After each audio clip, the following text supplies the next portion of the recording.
Hello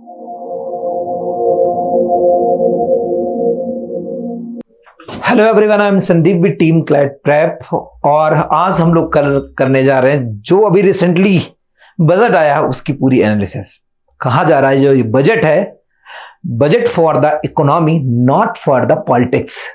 ऐसा statement क्यों आया? क्योंकि जब ये बजट आ रहा था सबको ऐसा लग रहा था कि आने वाले जो नेक्स्ट इलेक्शन है वो कुछ ऐसी अनाउंसमेंट किए जाएंगी जैसा हमें फायदा दे, एक पार्टी को, पॉलिटिकल पार्टी को फायदा दे नेक्स्ट आने वाले इलेक्शन में। बट ये बहुत अच्छा टाइम था जब कभी भी ऐसा अनाउंसमेंट नहीं किया गया कि मतलब आप समझ सकते हो कि फ्रीबीज जैसा कुछ नहीं आया और वो इकोनॉमी को टारगेट करते हुए बजट आया।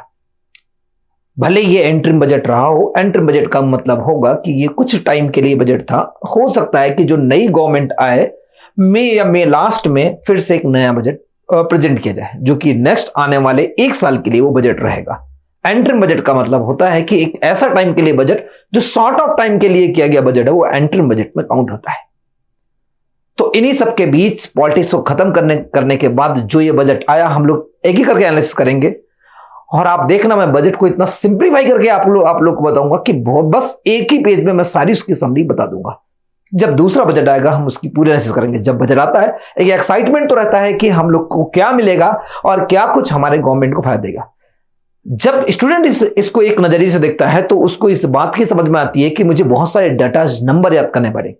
प्लीज नंबर से नहीं, हमें नंबर से होने वाले इफेक्ट को देखना चाहिए। और जब ऐसा देखना शुरू कर देंगे तो आपको बजट बहुत ही सिंप्लीफाई लगने लगेगा और आपको यह समझ में आएगा कि इससे कंट्री का डेवलपमेंट कितना होगा और हमें कहां कहां पर रिलैक्स मिलेगा।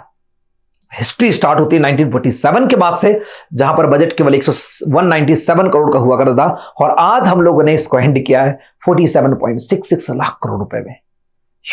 एक ह्यूज डेवलपमेंट जिसे हम लोग देख रहे हैं और वो सब आने वाले इस पूरे हमारे इंडिया को दिखाते हैं जो हमारा एक जीरो से स्टार्ट हुआ था और कहां पे खत्म हो रहा है। आप देख सकते हो कि ये जो भारत है वो एक डेवलप्ड कंट्री की ओर मूव कर रहा है और जिसे हम लोग डेवलप्ड बनाने के लिए 2047 है उसमें हम लोग इसे अमृत काल का नाम दे रहे हैं। अमृत काल का मतलब कि हम लोग एक उस एरा में एंटर कर जाएंगे जब हम लोग एक डेवलप्ड इकोनॉमी कहलाएंगे, जो अभी हम डेवलपिंग इकोनॉमी है। तो जो आगे आने वाले साल है इसे अमृत काल कहा गया है।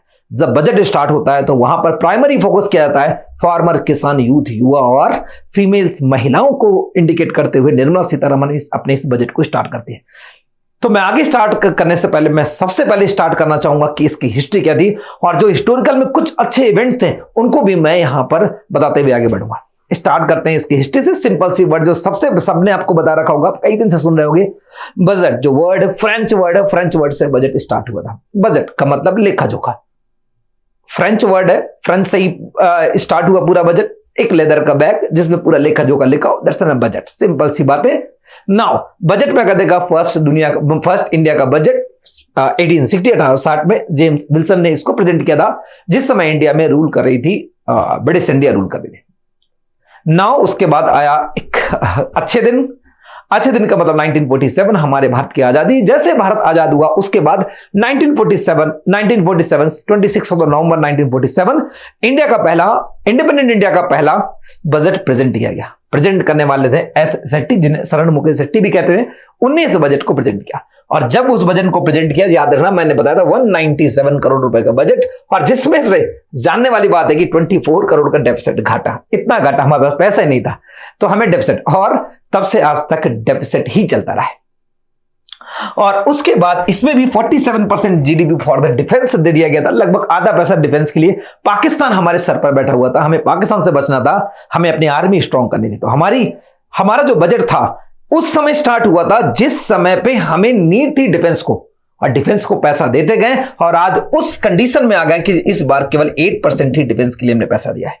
तो मतलब जब नीड थी जिस चीज की उसको पैसा दिया गया, और शायद उस समय किसी ने इंफ्रा की बात ही नहीं की थी, और आज सब कुछ इंफ्रा में बात खत्म हो जाती है। और जानने वाली बात होगी यहां पर 11% जो मनी दिया गया था वो माइग्रेट्स आए थे यहां पर 1 लाख माइग्रेट्स। सोचने वाली बात है, सबका सेटलमेंट, बहुत बड़ा सेटलमेंट, और बहुत बड़ा सेटलमेंट इंडिया में हुआ। उसका 11% जो मनी वो हमने केवल उनको दे दी थी, और देनी हमारे लिए जरूरत थी।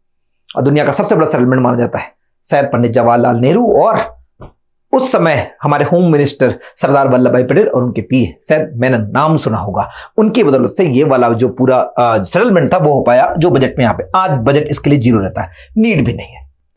कॉन्स्टिट्यूशन प्रोविजन की बात करते हुए चलते हैं, आर्टिकल 112 जिस बजट के बारे में बताता है नॉट एंटरिंग बजट, जिससे बजट वर्ड इंडियन कॉन्स्टिट्यूशन में कहीं पर नहीं लिखा हुआ, एक वर्ड आता है एनुअल फाइनेंशियल स्टेटमेंट, बस वही वर्ड यूज किया जाता है और मतलब क्या होता है कि पूरे साल का लेखा जोखा, नॉट साल का, जस्ट आगे आने वाले साल का लेखा जोखा कि कितना पैसा हम कमाएंगे और कितना पैसा किसको देंगे, ये आर्टिकल 112 में मनी बिल के जैसा इसको प्रेजेंट किया जाता है। कुछ एक दो वर्ड्स को देखते हुए हम आगे बढ़े तो अच्छा रहेगा। एक वर्ड अब आता है एंटरिम बजट, मैं बता दूं एंटरिम बजट का मतलब होता है short term budget, short term मतलब कुछ समय का बजट। और ये बजट पहला ही बजट जो था हमारा, पहला बजट जो यहां पे 1947 में प्रेजेंट किया गया था, देखो जरा नवंबर में था और पूरे एक साल नहीं चला था, तो यहीं पर इस बजट को सेट्टी साहब ने ही इसको एंटरिम बजट नाम दे दिया, अंतरिम हिंदी में बोलते हैं, तो अंतरिम मतलब शॉर्ट ऑफ टाइम के लिए यहां पर बजट को मेंशन कर दिया गया था। तो पहला बजट ही एंटरिम बजट था, नाम सन्मुख को सेट्टी ने दिया था, तो ये एंटरिम बजट इस बार है। कोई इंडियन कॉन्स्टिट्यूशन प्रोविजन है एंटरिम बजट का? नहीं, कहीं लिखा हुआ है? नहीं लिखा हुआ है। फिर इसके बाद आना है what is the halwa ceremony. Lesson, तो जैसे आप लोग अपने घर पर कोई शुभ काम करने से पहले मुंह मीठा करते हैं, तो बिल्कुल उसी सीक्वेंस में हुआ क्या, यहां पर हलवा सेरेमनी सेलिब्रेट की जाती है और उसमें होता क्या है कि हलवा बनाकर 10 ने डिस्ट्रीब्यूट किया जाता है और बाकी ऐसा कुछ नहीं होता। लेकिन उसके बाद का टाइम इंपॉर्टेंट होता है जिसे हम लॉकिंग पीरियड कहते हैं। अब लॉकिंग पीरियड क्या होता है कि जितने लोग भी इस बजट को बनाने में इन्वॉल्व होते हैं उनको कह सकते हैं कि उन्होंने डिटेन कर दिया था ताकि कभी भी बजट लीक ना हो सके, और तब तक उन्हें होमवर्क किया जाता है, होमवर्क नहीं कहते, डिटेन किया जाता है जब तक बजट को प्रेजेंट नहीं किया जाता। बजट हमेशा प्रेजेंट किया जाता है 1 February को प्रेजेंट किया जाता है। याद रखना जो बजट है तो इस समय तो 1 February किया था, लेकिन कुछ साल पहले 17 से पहले इसे last week of the Feb में प्रेजेंट किया था। याद रखना अगर मार्च आ गया तो बजट अगर मार्च में पहुंच गया तो सबसे पहले रेजिग्नेशन देना पड़ेगा प्राइम मिनिस्टर को, और जो हमारी कैबिनेट है वो पूरी डिसॉल्व हो जाएगी, खत्म कर दी जाएगी। और इसके पहले जो बजट 2000 से पहले जो बजट था वो हमेशा सेकेंड हाफ में प्रेजेंट किया था, लेकिन उसके बाद हम इसे फर्स्ट हाफ में प्रेजेंट करना शुरू किया। इसके पीछे भी थोड़ी सी हिस्ट्री उसको देख लेना। जो सेकेंड हाफ है आपको पता होगा कि जो ब्रिटेन का टाइम है हमसे पीछे, तो बस जो ब्रिटेन में टाइम होता था उसी टाइम पे हमारे यहाँ पे बजट को प्रेजेंट किया जाता था। बस उस भी यहाँ पर यही लॉजिक था और बाकी कोई लॉजिक नहीं था। लेकिन उस समय 2000 में कुछ ऐसा समय आया कि हमें उससे मुक्ति मिलनी और मुक्ति दे दी गई और खत्म कर दिया गया। नाउ अब हुआ क्या, लॉकिंग पीरियड में क्यों बनाना पड़ा? लॉकिंग पीरियड हुआ क्या, 1950 का समय जब जॉन मेथाई उस समय हमारे फाइनेंस मिनिस्टर थे, उनने बजट पेश किया और बजट को प्रेजेंट करने से पहले ही बजट लीक होगा। जैसे बजट लीक हुआ आपको समझ में आ जाना चाहिए कि एक बवाल हो चुका है, और उस बवाल के कारण सबसे पहले रिजाइन करना पड़ा फाइनेंस मिनिस्टर को। भले ही बजट को प्रेजेंट किया लेकिन उसके बाद उनको रिजाइन करना पड़ा। रिजाइन किया, और रिजाइन करना क्यों, आप लोगों सर क्या फर्क पड़ेगा अगर बजट पहले लीक हो जाएगा? मैं जस्ट छोटा सा एग्जांपल दे रहा हूं एट प्रेजेंट सिनेरियो से, आज के सिनेरियो से। कि आपको पता है कि जैसे कल मैंने देखा कि बजट को देखा कि हाइड्रोजन, ग्रीन हाइड्रोजन में बहुत सारा डबल इन्वेस्टमेंट किया गया, कल ही का मैंने देखा। तो ग्रीन हाइड्रोजन है और जो हमारी रूफटॉप छत है और जब किसकी बनेगी, सोलर की बनाई जाएंगी। अगर किया गया, मुझे पता है कि शेयर मार्केट में शेयर सबसे बूम कर जाएंगे अगले दिन से। तो अगर मुझे यह पता चल जाए कि इन्वेस्टमेंट कहां पर होने वाली पहले से, तो मैं क्या करूंगा, उसे इनडायरेक्टली कहीं ना कहीं से प्रॉफिट ले सकता हूं। मैंने अपनी पर्सनल बात बताई, ऐसे सब कर सकते हैं इस दुनिया में, और जिसको पता चल गया वो तो बहुत ज्यादा प्रॉफिट ले सकता है। तो उस भी यहां पर कहते हैं कि कभी भी इसे डिस्क्लोज नहीं करना चाहिए। तो बस उसी लिए इन्हें नॉर्थ ब्लॉक में सबको एक डिटेन कर जाता है जब तक इसे बजट को प्रेजेंट नहीं कर सकते। नाउ समझना, इसके बाद समझना, इस बजट को पहले जो था वो केवल इंग्लिश लैंग्वेज में प्रेजेंट किया था, लेकिन सीडी देशमुख, शायद आपको पता होगा कि इंडिया के पहले आरबीआई के गवर्नर भी यही थे, सीडी देशमुख ने इसे सबसे पहले इसे हिंदी में प्रेजेंट किया 1955 में। तो इसके बाद ये 1955 में, इसके पहले याद रखना बजट हमेशा फ्यूचर को बताता है। फ्यूचर का मतलब होता है आगे आने वाले साल में क्या होगा, सब उसके डिटेल बताते हैं। लेकिन इकोनॉमिक सर्वे हमारे पास्ट डेटा को बताता है कि पिछले साल में क्या क्या इंसिडेंट हुआ। शायद आपको पता होगा इकोनॉमिक सर्वे बजट से एक दिन पहले आता है। 1964 तक दोनों साथ आया करते थे। उसके बाद एक दिन पहले इकोनॉमिक सर्वे की पीछे एक साल में क्या कारनामे हुए, अगले कारनामे आगे से अगले दिन पर आया करते थे। अब सुनना बात को, यहां पर एक और इंपॉर्टेंट बात जो कभी एग्जाम में आ भी सकती है, कि कौन से ऐसे प्राइम मिनिस्टर थे जिनने बजट को प्रेजेंट किया। एक्चुअली देखो, बजट हमेशा फाइनेंस मिनिस्टर ही प्रेजेंट करता है, बट कुछ रीजन रहे होंगे जिसके कारण इनको पेश करना पड़ा होगा। सबसे पहले हमने पंडित जवाहरलाल नेहरू जी थे, जिनने प्राइम मिनिस्टर पोस्ट में रहते हुए फाइनेंस मिनिस्टर नहीं थे, फिर भी बजट को प्रेजेंट किया था। कुछ कंट्रोवर्सी थी, वो कंट्रोवर्सी में नहीं जाते।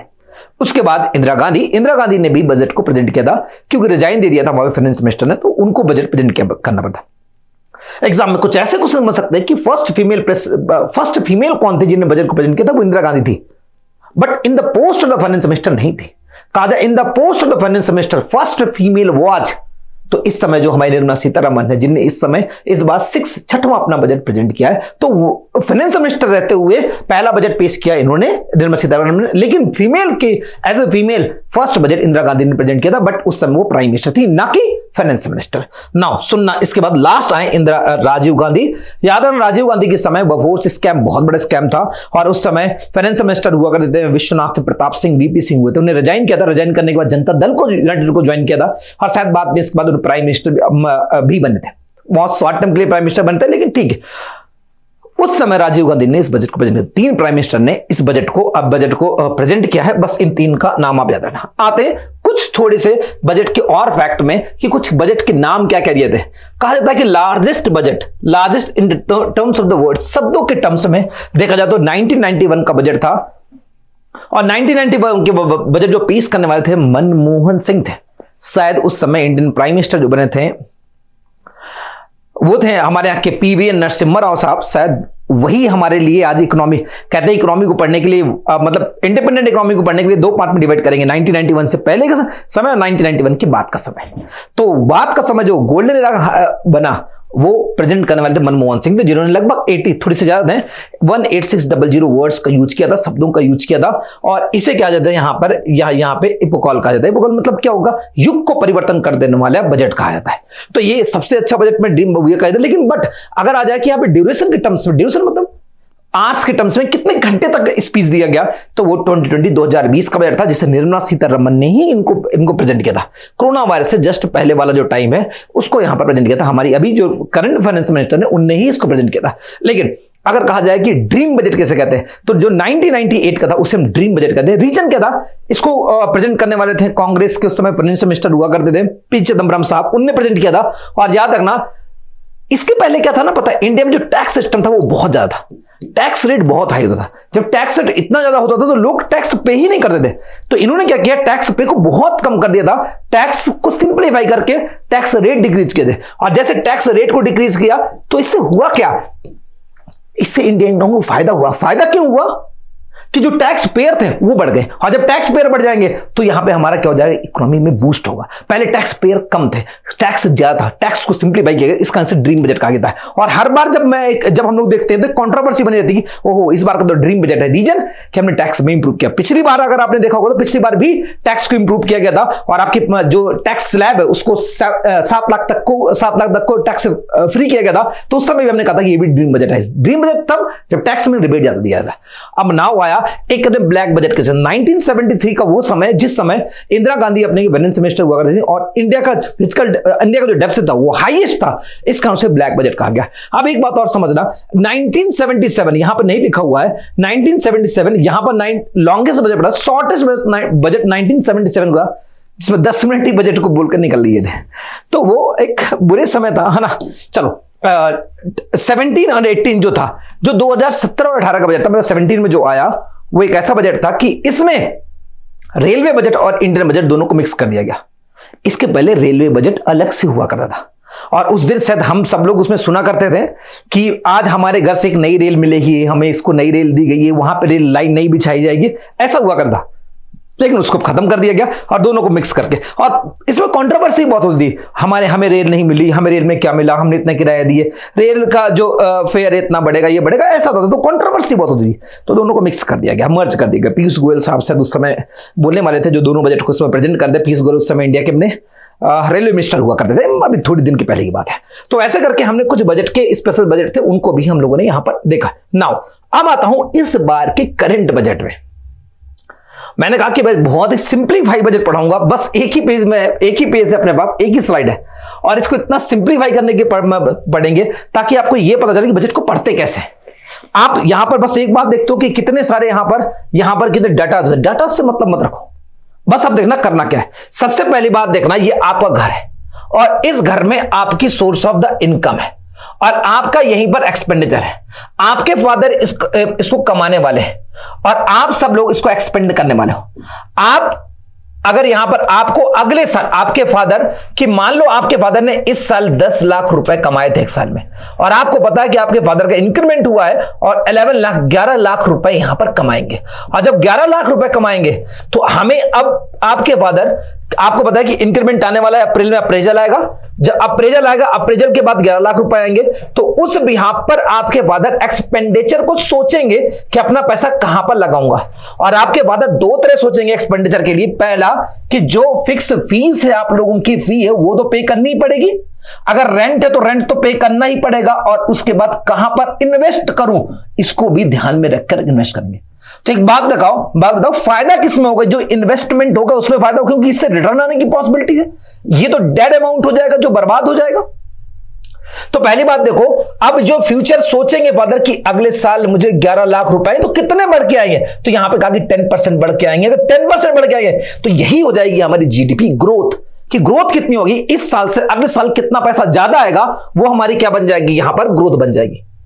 तो बात समझ में आएगी। और एक्सपेंडिचर कहां पे आ जाएंगे? अब इनकम के सोर्स भी हो सकते हैं। आपके फादर एक क्या कर सकते हैं, एक सैलरी आती है आपके फादर की, और सैलरी के बाद एक आपके फादर ने क्या किया है कि कोई भी एक ऐसी चीज ओपन कर रखी है जो सोर्स ऑफ द इनकम, जैसे कोई घर बना के उसे रेंट में दे रखा है, तो रेंट में दे रखा है तो उससे आपका पैसा आता है। तो एक बात बताओ कि एक नया घर बनाने की सोचेंगे, तो नया घर बनाने की सोचेंगे तो वो क्या हो जाएगा, वो भी इन्वेस्टमेंट। तो दो इन्वेस्टमेंट हो जाएंगे, क्या, एक सैलरी आ रही है, एक नया घर। तो नया घर क्या होगा, फ्यूचर में पैसा देगा। बात समझ में आ रही? और जो ये होगा हमारा, ये तो डेड अमाउंट है। डेड अमाउंट मतलब कि इतना ही फिक्स आएगा। तो इस कारण इनकम के भी दो सोर्स मैंने, कैपिटल है। कैपिटल का मतलब होगा कि जो ऐसा जगह हम लोग इसकी इनकम आ रही है जो कैपिटल से आ रही, मतलब जो हमने इन्वेस्टमेंट किए थे। और रेवेन्यू मतलब जो फिक्स अमाउंट आ रहा है। फायदा किसमें होगा, जो कैपिटल है। कैपिटल बढ़ेगा तो वो आगे चल के हमें रोजगार देगा, ये सब ये देगा। कैपिटल वाली चीज हमेशा अच्छी होगी। यहां पर भी हमारा एक्सपेंडिचर आएगा। दो मैंने बताया, एक ऐसी जगह नया घर बनाएंगे तो नया घर क्या है, कैपिटल एक्सपेंडिचर होगा। हर गवर्नमेंट में हम लोग को नजरिया होता है, अगर मुझे एक लाइन में बजट देखना होगा, बजट अच्छा है कि बुरा है, तो मैं सीधे सीधे जाऊंगा कैपिटल एक्सपेंडिचर देखूंगा। कैपिटल एक्सपेंडिचर का मतलब है कि नए कितनी सड़कें बनेंगी, नए कितने हमारे ट्रांसपोर्टेशन के व्हीकल बनेंगे, नया कितना एक्सपोर्ट बढ़ेगा, नए शिप कितने बनेंगे, नए एयरपोर्ट कितने बनेंगे, उनसे क्या होगा, बाद में रेवेन्यू आएगा। तो ये क्या हो जाएगा, हमारे आगे आने वाले फ्यूचर के लिए वर्थ इट होगा। तो मैं हमेशा फोकस करूंगा कैपिटल। तो कुछ भी अगर बजट को देखना तो बस एक लाइन देख लो, कैपिटल एक्सपेंडिचर कितना है वो बता देगा आपको कितना है। और मैं तो पिछले साल से इस बार बढ़ा है तो मेरे समझ से एक लाइन में बजट हो गया था, बजट अच्छा होगा। और ये वाला अमाउंट हमेशा घटना चाहिए। ये वाला घटना क्यों चाहिए, यहां पे सैलरी आ रही है लोगों की, सैलरी के बाद जितनी की पेंशन जबरदस्ती की जा रही है वो पेंशन जा रही है, वो वाला एक्सपेंडिचर है। तो अब आते हैं हम लोग फिर से पूरे बजट में। समझ गए होंगे बजट का मतलब क्या है, कि बजट के मतलब सीधे सीधे समझना, इनकम माइनस एक्सपेंडिचर कर दूं तो क्या जाएगा, बजट आ जाएगा। एक्चुअली अगर इनकम कम है, एक्सपेंडिचर ज्यादा है तो डेफिसिट आ जाएगा। डेफिसिट मतलब घाटा जाएगा, और इंडियन बजट हमेशा डेफिसिट रहा है। तो मैं इनकम और एक्सपेंडिचर, और अब जो इनकम है तो मैंने कहा कि फ्यूचर का बता रहा हूं, 2024 में होने वाली पूरी इंसिडेंट बता रहा हूं। तो 2023 में कितना था, इसमें कितना था, मान लो जितना भी था, तो 2023 से अगर 2024 में एक्सपेंडिचर यहां पे क्या हो जाए, इनकम बढ़ेगी तो वही ग्रोथ हो जाएगी। तो और इस बार की जीडीपी ग्रोथ जो हमारी बताई गई वो 7% बताई गई। इसमें भी कॉन्ट्रोवर्सी है, जीडीपी ग्रोथ कौन सी बताई गई, हमारी नॉमिनल बताई गई है, फिक्स बताई गई है, और यहां पर ये क्लियर नहीं हो पा रहा है इससे कि हमारा जो इन्फ्लेशन कितनी रहेगी वो नहीं पता। तो मैं उसको अभी हटा देता हूं, जो नहीं पता उसके बारे में मैं अलग से वीडियो बनाऊंगा आपका। तो 2023 तो हमारी जीडीपी ग्रोथ कितनी रहने वाली, यहां पे 7% रहने वाली इस बार। और 2024 में हमारी इनकम कितनी रहेगी, एक्सपेंडिचर कितना रहेगा, और डेफिसिट कितना, यही होगा ना, घाटा कितना होगा। अगर डेफिसिट आया तो हमें क्या करनी पड़ेगी, यहां से बोरोइंग उधार लेना पड़ेगा, या हमें क्या करना पड़ेगा, यहां पे डी इन्वेस्टमेंट करना पड़ेगा। डी इन्वेस्टमेंट का मतलब क्या होता है, अपनी कुछ चीजों को बेचना पड़ेगा। तो दो चीजें यहां पर करनी पड़ेंगी। तो अब देखो इंडिया जो है इस बार इनकम, तो ये बात समझ में आ गई, इंडिया की इस बार जो इनकम है वो कितनी है हमारी, 47.6 लाख करोड़ अपने आप जोड़ देना, पूरे डाटा में लाख करोड़ जोड़ ले रहा हूं, इनकम इतनी है। अब इतनी इनकम, एक्सपेंडिचर कितना है यहां पे, 51.5 लाख करोड़ का। अब बताओ डेफिसिट है, अपने इनकम माइनस एक्सपेंडिचर डेफिसिट आएगा। डेफिसिट कितना आ रहा है यहाँ पे 5.8% का डेफिसिट आता है, 5.8% का डेफिसिट आ रहा है 2024 वाले बजट में। और एक बात दूं, हमें उम्मीद थी कि 5.9 का आएगा, बट 5.8 का है, बहुत अच्छी बात है। डेफिसिट हमारा कम हो रहा है, घाटा, वो हमारे लिए बहुत अच्छी बात है। और याद रखना, उम्मीद ऐसी है कि 2025 में आएगा वो 5.1% का आएगा, और 2026 में जो आएगा वो 4.5 का रहेगा। ये हमारा टारगेट है कि हमारा टारगेट इतना है, 2026 तक 4.5 का डेफिसिट रह जाएगा। तो ऐसे करके कहा जाए कि ये जो पूरा बजट बना, तो ये पूरा कैसा बना, ये कैसा बजट बन रहा है हमारा कि यहाँ पे डेफिसिट वाला बजट बन रहा है, बट डेफिसिट घट रहा है, ये अच्छी बात है। नाउ समझना, इनकम, मैंने कहा कि दो तरह की इनकम, एक क्या होगा फिक्स, एक क्या होगा कैपिटल से। तो यहां पे जो रेवेन्यू रिसिप्ट्स है वो कितना है, यहां पर 30 लाख करोड़ है, और कैपिटल रिसिप्ट है वो कितना 17.6, मतलब जो हमने पहले इन्वेस्ट की थी उससे जितना पैसा आया वो इतना आया। और जो हमारा फिक्स आ रहा है, फिक्स कैसा, इनकम टैक्स से जितना आ गया, इनकम टैक्स के बाद जीएसटी से जितना आ गया, वो सब जितने आगे फिक्स आ गया वो यहां से आ रहे। हमें इससे ज्यादा मतलब होना चाहिए कि फायदा कहां पे हुआ। फायदा क्या, यहाँ पे रेवेन्यू एक्सपेंडिचर कितना हो रहा है 36.5 लाख करोड़, मतलब हम लोग डेड अमाउंट में ये था कि हमने जितने पिछले कर्ज लिए थे उन कर्ज की मैं इंटरेस्ट पे कर दे रहा हूं उससे। तो आगे चल के क्या ये पैसा मुझे वापस पैसा देगा, नहीं देगा। पैसे से पैसा बनना है, और पैसे से पैसा कहां बनेगा, कैपिटल एक्सपेंडिचर में। तो बजट को देख लेंगे, जितना कैपिटल एक्सपेंडिचर होगा अच्छा, उतना ज्यादा बजट अच्छा होगा। तो यहां पर बताना कैपिटल जो एक्सपेंडिचर बना वो कितना 15 लाख करोड़ बन रहा है। पिछले साल 12 पॉइंट समथिंग था, तो इस बार बढ़ा है, तो बहुत अच्छी बात है बजट में। तो ये एक्सपेंडिचर यहां पर बढ़ा हुआ है। जब ये एक्सपेंडिचर बढ़ा तो आगे हमें काम आएगा। अब मैं कुछ एग्जांपल दूंगा, आप बताना कौन सी जगह अच्छी तरह अच्छा पैसा लगाएगा, कौन सा बुरा लगाएगा, ये बताऊंगा। अब सुनना बात को, अब इससे कहा गया कि पूरे भारत में इनकम का मेन सोर्स क्या बना, इनकम ज्यादा कहां से आई, ठीक है ना, इनकम कहां से। तो ये देखो हमारे लिए, हमारे मतलब बजट का एक सैड बैक्स होगा, बुरे दिन जैसा होगा कि हमारे लिए में सबसे ज्यादा पैसा हमने कमाया, पता किससे, बोरोइंग से, उधार लेकर। और कितना परसेंट, 28% सबसे ज्यादा है जो हमें बोरोइंग की है। तो आप लोग सर एग्जाम में आएगा बोरोइंग लेते, नहीं लोगों की बेइज्जती थोड़ा करने जाएंगे हम लोग, तो फिर क्या लिखेंगे, तो सेकंड नंबर पे आते हैं। सेकंड नंबर में लिखा इनकम टैक्स। इनकम टैक्स से कितना आएगा, 19%। यही एग्जाम में आता है कि इस बार हमारे बजट में highest source of the income क्या बना, तो इनकम टैक्स बना। मैंने कहा बताया था कि जो हमारा बजट आया था जिसमें इनकम टैक्स को कम किया गया था और कम लोगों की पार्टिसिपेशन बढ़ाई गई थी, वही रीजन था कि आज बढ़ता जा रहा पार्टिसिपेशन। और इस कारण से यहां पर इनकम टैक्स में 19% का गया, और 19%। दूसरे नंबर में कौन आएगा, यहां पर जीएसटी आता है, गुड्स एंड सर्विस टैक्सेस आता है, जो कि 18% का कंट्रीब्यूशन करता है सेकंड नंबर में। फर्स्ट तो ये था, बट फर्स्ट को हमें लिखना नहीं पड़ता। अगर आ जाए 4 ऑप्शन में तो फिर तो सही है, नहीं आता बस 99% नहीं आता, तो नंबर 1 में कौन बन जाएगा, इनकम टैक्स। नंबर 2 में कौन जाएगा, यहां पर जीएसटी बन जाएगा। जीएसटी से हम लोग सेकंड नंबर में समझा क्या लेते हैं। दूसरा कॉर्पोरेट टैक्स आ जाएगा, 17% कॉर्पोरेट टैक्स। 3 आ जाएगा, फर्स्ट सेकंड और थर्ड, यही इंडिया के सबसे ज्यादा इनकम में कंट्रीब्यूट करते हैं। और देखो जरा, ये टैक्स तीनों क्या है, यहाँ पे रेवेन्यू रिसिप्ट है। ये हमारे लिए अच्छा नहीं है, हमारे लिए अच्छा कौन होता है, ये वाला होता है। बात समझ रहे हैं ना आप लोग। तो इस कारण से ये क्या बन गए, ये हमारे टैक्स बन गए। तो मैंने सोर्स ऑफ द इनकम बताया सबसे ज्यादा। अब देखना, तो यही बात कहां पे आ गया, एक्सपेंडिचर में। मैंने आपको जस्ट बताया एक्सपेंडिचर अच्छा कहां पर माना जाएगा, अगर इसमें किया जाए कैपिटल में, जो कि बढ़ रहा है। तो जरा यहां पर देखना, तो मैं सबसे पहले देखता हूं कि कहां पे सबसे ज्यादा एक्सपेंड किया, सबसे ज्यादा देखो फिर से सेटबैक। एक क्या, जो इंटरेस्ट पेमेंट है, हम जितना पैसा लेते हैं बोरोइंग में, उसका इंटरेस्ट पे करते हैं, वो कितना है 20%। 20% हम लोग इंटरेस्ट पे कर रहे हैं। सोचो बात को कि बोरोइंग भी ले रहे हैं, इंटरेस्ट भी कर रहे हैं। जबकि मैंने फिर से कहा कि ये ऑप्शन में नहीं आएगा, क्योंकि ये बेइज्जती वाली बात है कि हम इंटरेस्ट पे करने में 20%, 1/5 मनी जो इंडिया का पूरा होता है वो इंटरेस्ट पे में खत्म कर देते हैं। तो अब यहां पे दूसरे नंबर में क्या आएगा, चलो इसको हटाओ। इसमें दूसरे नंबर में समझ हम कहां पर एक्सपेंड कर रहे हैं या कहां पर हम लोग खर्च कर रहे हैं। तो देखो यहां पे आया state share taxes and duties में 20% हम लोग शेयर करें, ये एक अच्छी बात है। चलो ये भी एग्जाम में कम आता है। फिर आता थर्ड नंबर में सेंट्रल सेक्टर स्कीम। ये सबसे ज्यादा इंपॉर्टेंट होता है कि सबसे ज्यादा खर्च कहां पर होता है, सेंट्रल सेक्टर स्कीम। जो गवर्नमेंट की जितनी स्कीम होती है हम वहां पर खर्च करते हैं। तो मैं इसको नंबर 1 में लिखूंगा, ये एग्जाम में बहुत आते हैं कि सबसे ज्यादा कहां पर खर्च हो रहा है, तो सेंट्रल सेक्टर स्कीम में खर्च कर रहा है गवर्नमेंट। अगर कहा जाए दूसरे नंबर में था सब्सिडीज में कितना खर्च कर रहा है, यहां पर 6% एग्जाम में पूछा था, डायरेक्ट क्वेश्चन होता है। और याद रखना डिफेंस बजट हमेशा पूछा था, मैंने जस्ट बताया 8%, पिछली बार भी 8% ही था। डिफेंस बजट हमारा 8% था। कहां पे था उस समय, कहां पर थे हम लोग, देखो डिफेंस बजट कितना था, लगभग 50% था। धीरे धीरे डिफेंस बजट कम होता रहा। ये किसी कंट्री के लिए अच्छा, बहुत अच्छा है। रीजन क्यों अच्छा है कि हम लोग कहां पर खर्च करना चाहिए, लोगों पर खर्च करना चाहिए, ना कि डिफेंस। मतलब हम इतने ऑलरेडी मजबूत है कि हमें नीड नहीं पैसा खर्च करने की। अब आना यहां पर, तो ये हमारा डिफेंस बजट था 8%। अब मैं यहां पर आप लोगों से थोड़े से क्वेश्चन पूछूंगा कि ये मिनिस्ट्री को दिए गए पैसे, कि किस मिनिस्ट्री को कितने पैसे अलॉट किए गए, एक्सपेंड किए गए।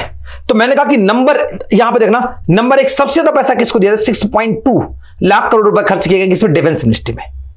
तो आप कहोगे ये तो अच्छा है। मैंने कहा कि एक चीज दिखाई नहीं जाती है, जो जहां पे दिख नहीं रही है, ना कि बजट में दिख रही है। तो देखो, जैसे मैंने यहां पे कहा, कभी आपको ये नहीं बताना इंटरेस्ट पेमेंट कितना है, बुरा लगता है, बोरोइंग कितनी, बुरा लगता है। सेम यहां पर वो मिनिस्ट्री भी नहीं दिखाई जाती है कि सबका पैसा किसको दिया जा रहा है, तो याद रखना फाइनेंस मिनिस्टर को, जो मिनिस्टर ऑफ द फाइनेंस उसको दिया जाता है, और वो है 18.2 लाख करोड़ रुपए। तो इससे कितना है, लगभग 3 टाइम ज्यादा है। तो आपको दिखाया क्यों नहीं गया, क्यों कि जो आपकी ये इंडस्ट्री ये होगी, फाइनेंस मिनिस्ट्री होगी, वो फाइनेंस मिनिस्ट्री मोस्टली जो पैसा है वो खर्च करेगी वो इंटरेस्ट पे करने में, जो पैसा हम लोगों ने पहले बोरोइंग करके रखी है। तो यहां पर वो दिखाया नहीं जाएगा, वो हिडन होगा। तो आप मान लो सबसे पहले इंडस्ट्री कौन आएगी, यहां पर फाइनेंस मिनिस्ट्री। मैं ये बजट की कटआउट ली हूं, बजट में भी नहीं लिखा हुआ है। तो अब ये दिखाया नहीं जो बुरा है, तो इसका नंबर 1 क्या कहा जाएगा एग्जाम में, तो आपको जो है वही करना पड़ेगा। तो नंबर 1 में कौन आएगा, डिफेंस मिनिस्ट्री 6.2 लाख करोड़, जो कि पूरे बजट का 8% बनता है। दूसरे नंबर में मिनिस्टर ऑफ द ट्रांसपोर्ट। मैं फिर से करूंगा, आप लोग जज करना इन दोनों में कि किसमें एक्सपेंड कर रहे हैं, किसमें अच्छा है। आप मुझे कमेंट बताना कि कौन सा इसमें मिनिस्ट्री में अच्छी तरह खर्च किया गया। मिनिस्ट्री ऑफ द ट्रांसपोर्ट, यहां से बहुत बड़े हाईवेज बनाए जाएंगे। Ministry of the railways, railway को किया जाएगा, और कहा गया है कि इसमें रेलवे के लिए हम लोग लगभग जो वंदे भारत के जो कोचेज है वो अपने में मैन्युफैक्चरिंग करेंगे। वंदे भारत ट्रेन जो है हमने 2022 के बजट में 400 वंदे भारत ट्रेन का हमने टारगेट रखा कि 2025 तक कंप्लीट कर लेंगे, और उनके कोचेस का प्रोडक्शन का इस बार टारगेट कर दिया हम लोगों ने। तो यहां पर आएगा minister of the consumer and food affair and public distribution. हर एक बात बता दूं कि इसमें फूड का डिस्ट्रीब्यूशन जो 81.5 लाख करोड़ लोगों को फ्री ऑफ कॉस्ट जो राशन दिया जाएगा वो यहां से दिया जाएगा, जिसके लिए 2.13 लाख करोड़ रुपए का इंतजाम किया गया है। जज करना, ये कैपिटल एक्सपेंडिचर में आएगी तो रेवेन्यू एक्सपेंडिचर में आएगी। फिर आएगा ministry of the home affair. Ministry of the home affair ने इस बार टारगेट किया है कि हम लोग 2 करोड़ जो होम है वो किसको अलॉट करेंगे फ्री ऑफ कॉस्ट, किसको देंगे, फिर सब्सिडी में देंगे, किसको देंगे, मिडिल क्लास को। आपको पता है गरीब के लिए तो ये स्कीम ऑलरेडी एप्लीकेबल हो चुकी है। आवास योजना चल रही है, उसमें पीएम आवास योजना, उसमें ऑलरेडी ये ऑनगोइंग है। तो अब मिडिल क्लास को भी इसको इंक्लूड किया जाएगा, और 2 करोड़ लोगों को free of cost home, free of cost नहीं, सब्सिडी के साथ होम दिया जाएगा। तो अब जज करके बताना कि ये हम लोग कौन सा अच्छा था, कौन सा बुरा था, कहां पर खर्च करने चाहिए, कहां पर नहीं, कौन सा कैपिटल में आएगा, कौन सा रेवेन्यू में आएगा। कैपिटल में जो आएगा वो अच्छा होगा, रेवेन्यू में आएगा वो बर्बाद होगा। बर्बाद नहीं कर सकते हैं, बर्बाद कहना तो बिल्कुल गलत होगा, मतलब हमारे लिए फ्यूचर में यूजफुल नहीं होगा, वो इंडिया की प्रोग्रेस में कोई बेनिफिट रोल प्ले नहीं करेगा, बेनिफिशियल रोल प्ले नहीं करेगा। नाउ आना कुछ स्कीम जो हमें पढ़ लेनी चाहिए। पूरा जो बजट होता है, इस बार का बजट पढ़ने का मैं 2 तरीके बताऊं, एक था स्कीम को अलग से पढ़ लो, एक था नंबर्स को अलग पढ़ो। मैंने अभी नंबर्स पढ़ा दिए हैं, अब स्कीम को बस हाईलाइट कर देता हूं। आपको पता है एंट्री में तो उतना ज्यादा हाईलाइट नहीं किया गया। पहला, मिडिल क्लास के लिए, हाउस के लिए मैंने बताया कितना 2 करोड़ घर बनाए जाएंगे मिडिल क्लास के लिए। सोलर रूफटॉप कहा गया 1 करोड़ के घरों में सोलर रूफटॉप लगाया जाएगा, 1 करोड़ घरों में सोलर रूफटॉप लगाया जाएगा। दूसरा, आयुष्मान भारत को एक्सटेंड किया जाएगा। याद रखना आयुष्मान भारत क्या है, एक हेल्थ सेक्टर की स्कीम है, तो उसको एक्सटेंड किया जाएगा, और जो गांव में आंगनवाड़ी है उनको भी इसमें इंक्लूड किया जाएगा। तो आंगनवाड़ी इसको इंक्लूड, यूविन प्लेटफॉर्म, याद रखना एक हमारे पास एक इंद्रधनुष एक स्कीम है, और इंद्रधनुष जो स्कीम है उसमें क्या किया जा रहा है कि उसमें क्या कि यहां पर टीके, टीके जानते हो ना, वैक्सीनेशन किया जाता है, और जो वैक्सीनेशन किया जाता है उसका पूरा जो मतलब डिटेलिंग है, डिटेल करना, वो कहां पर रहता है, यूविन प्लेटफॉर्म में रहता है, इसको एक्सटेंड किया जाएगा। फिर आया सी फूड एक्सपोर्ट को ट्वाइस किया जाएगा। आपको पता है सी फूड को एक्सपोर्ट करूंगा तो उसमें अगर पैसा लगाऊंगा, एक्सपोर्ट करूंगा, तो उससे क्या पैसा आएगा, तो सबको पता है कि यहां पर कैपिटल हमारा बढ़ेगा। तो हमें क्या करना है, सी फूड एक्सपोर्ट को हमें ट्वाइस करना है, ये टारगेट बनाया गया। फिर देना 1 लाख करोड़ रुपए R&D के लिए लगाया जाएगा। जब R&D के लिए पैसा लगाया जाएगा तो आपको पता है कैपिटल में जाएगा, क्योंकि जितनी R&D होगी उतने ज्यादा हमें नए रिसोर्सेज को जन्म देंगे। तो यह किसके लिए जाएगा, यहां पर कैपिटल के लिए जाएगा, अच्छा है। फिर आया यहां पर नो टैक्स स्लैब चेंज, मतलब टैक्स स्लैब में कोई चेंज नहीं की गई है।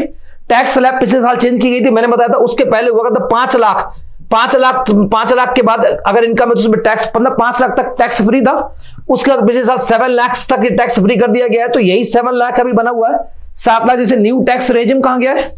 नाउ आना यहां पर स्टार पावर जो सॉरी सोलर कर लेना, not star, solar power and जो ग्रीन हाइड्रोजन है, इसमें जितना बजट था उसका ट्वाइस कर दिया गया, तो ये 2 टाइम्स कर दिया गया, दोनों बजट को 2 टाइम्स कर दिया गया। तो ये हमारे मेन जो फीचर्स हैं वो बजट के मैंने यहां पर दिखाए। शायद मेरे समझ से ये बजट एक पेज में अगर मैं लिख सकता था तो ये मैंने बेस्ट लिखा, ठीक है ना, और डाटा की नीड नहीं है। रीजन क्या है कि जब दोबारा बजट आएगा तो हम लोग देखेंगे, लेकिन ये बजट में अब ये बजट, ये नंबर चेंज होगा, जब नया बजट आएगा तो ये नंबर चेंज होता हुआ दिखाएगा। अब एंट्री में क्योंकि उसके आगे गवर्नमेंट नहीं पता, अगर दूसरी गवर्नमेंट आती है, तो वो उसका टारगेट अलग होगा। टारगेट अलग मतलब वो इस पे नहीं खर्च करेगा, इस पे नहीं, कुछ और खर्च करना चाहेगा तो वो अपना अलग बजट देगा। सेम गवर्नमेंट रिपीट होती है तो इसके भी कुछ विजन चेंज हो जाएंगे। विजन चेंज कैसे हो जाएंगे, तो वो ये देखेगा कि हो सकता है कि इसमें किसी चीज में अगर उसके मैनिफेस्टो में बदली है तो वो कुछ नया चेंज करके लाएगा। तो ऐसे करके क्या बन जाएगा, हमारा पूरा नया बजट बनेगा। जब बनेगा तो हम लोग देखेंगे। लेकिन अभी तक के लिए जो ये बजट था, वो बजट एक, मैंने हमेशा कहा कि पॉलिटिकल एंगल से तो बुरा था, लेकिन अगर डेवलपमेंट एंगल से तो बहुत अच्छा बजट था। और इसी नोट के साथ मैं इस लेक्चर को एंड करता हूं। Thank you so much.